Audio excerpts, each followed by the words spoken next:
We'll see how, JJ is with, all the media stuff and ego and all that. But I think JJ has the qualities to be a really good coach, and I'm really excited to see how this works out.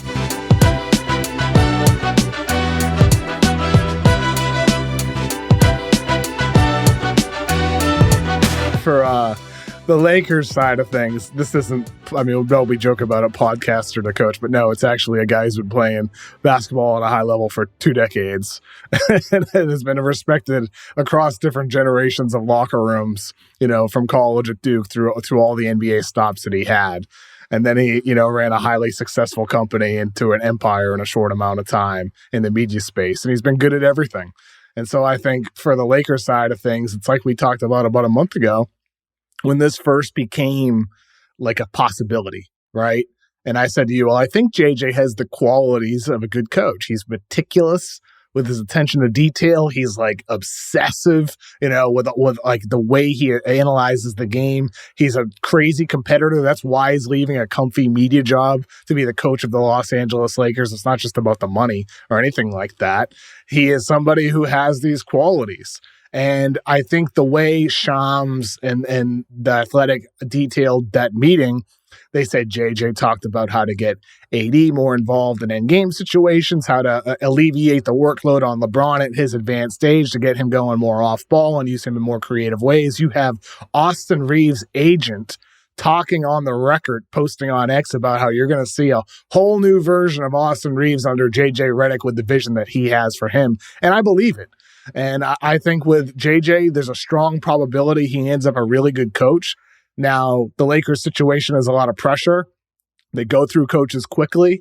We'll see how, JJ is with, all the media stuff and ego and all that.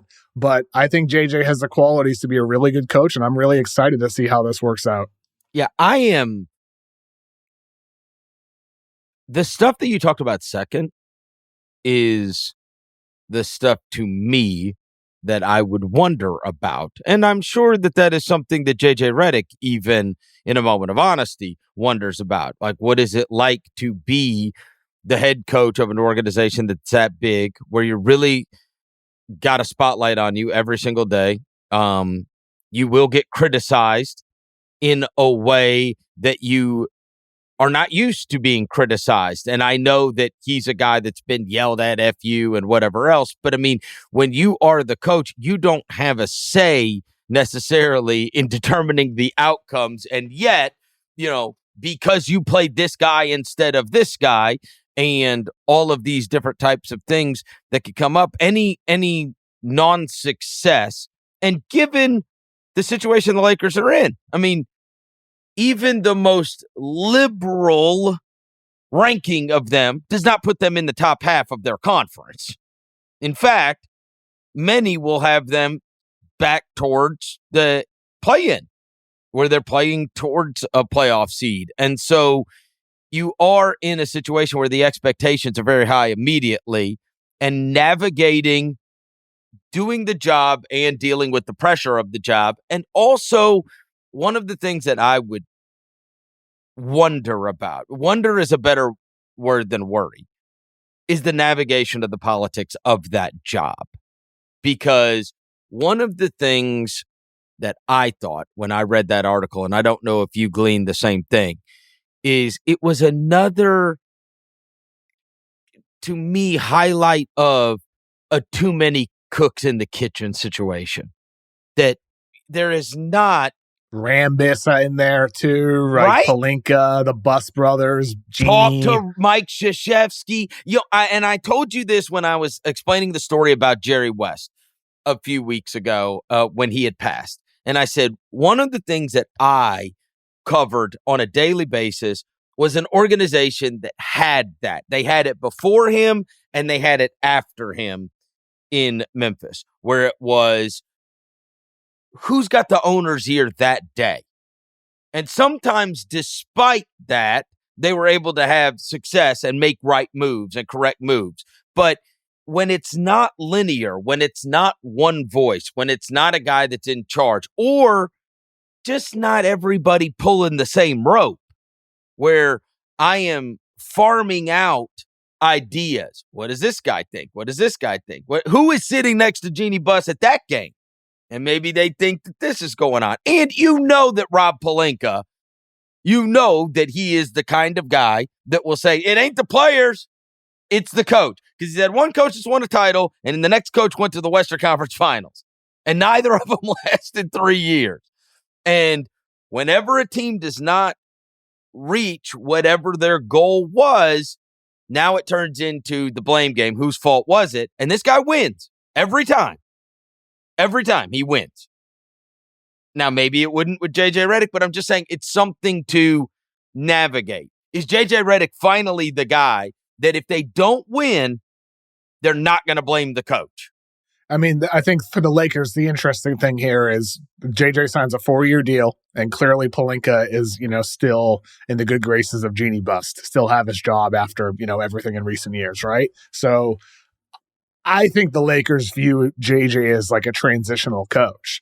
I think, Rich Paul, who's spoken on the record all week to me, to Gavoni, weeks ago, he spoke to Chris Haynes on the record about the Lakers coaching situation and Bronny and everything else. Rich Paul said something interesting I think is worth bringing up here. He said, I think the Lakers should be hiring for the coach for Anthony Davis, not the coach for LeBron James. In other words, saying that LeBron is near the end, whether that means retirement or whether that means him leaving Los Angeles this summer, considering he can become an unrestricted free agent. Now, because JJ and LeBron have a podcast together, and because they clearly have a good relationship, I would think that increases the chances that LeBron returns this summer. But whether it's this year or whether it's a next year or 2 years from now, if it's 2 years from now, JJ still has 2 years left on his contract, and then suddenly it's a completely reshaped Lakers roster, a transitional period. So I think with the Lakers, it's pressure to win for 2 years, but it's also a long-term thing that they're doing here. Part of me, I can't help but wonder if this is a long-term move here, because Pelinka, it's been 2 trade deadlines in a row. He didn't go all in and trade all their picks that he could have. Right. They haven't gone in for 2 years in a row now, despite having LeBron James, despite having Anthony Davis. So why would like this coaching move mean they're all in still? I don't think that they are all in. I think they're playing for the future, and JJ is going to get a longer leash for that specific reason, regardless of LeBron's status. It's a good point. And, because when they talked about Dan Hurley, they talked about, building a culture, setting up a development system, and all this kind of stuff. And I do think with the JJ hire, when you put it that way, it serves 2 masters in the sense of LeBron is happy right now if he stays there, right? Because that's his buddy. And you would imagine, I've talked about this over the years, the most important thing is for the coach to have the best player on his side. So if LeBron James and him can be, and Anthony Davis as well, they can all be on the same page, that obviously goes a long way towards success. And the other thing is he's a young guy. If he's really good at coaching, then yes, you have your coach for years to come. Could be decades. If he's great, he could be one of those types. Sure. And so you get to serve 2 masters. You get a guy that LeBron's happy with now, but also because I don't think that is a easy needle to thread. Having one that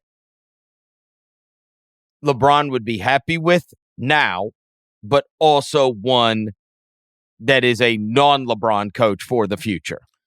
I think JJ checks a lot of boxes. I think all the stuff we're talking about from the Lakers' point of view, I think it makes sense. I like the fact that they're doing something different. They're not hiring a coach that's been there before, that has their ways. They're not hiring Monty Williams. They're not bringing back Frank Vogel. They're not bringing back one of these coaches that's been a name for a long time. They're bringing in somebody new and fresh, and somebody who I think, listening to him talk on his podcast, JJ's got a lot of good ideas. And throughout his career, he's always been a really high-level player for his role and his position. So He's been one of the best in sports media as a broadcaster, as a podcaster. JJ might just be one of those people who's good at everything he sets his mind to. He's very clearly always willing to put in the work once he puts his mind to something. And he's very intelligent, right? Sure. Like I think with JJ, he's very, very intelligent. So, I mean, I sound like I'm just blowing him here, but I could see him being very good. Yeah, I think JJ's impressive. I really do. I think as a person, I'm very impressed by JJ. And I've always felt that way ever since he was with The Ringer and ever since I first met him years ago.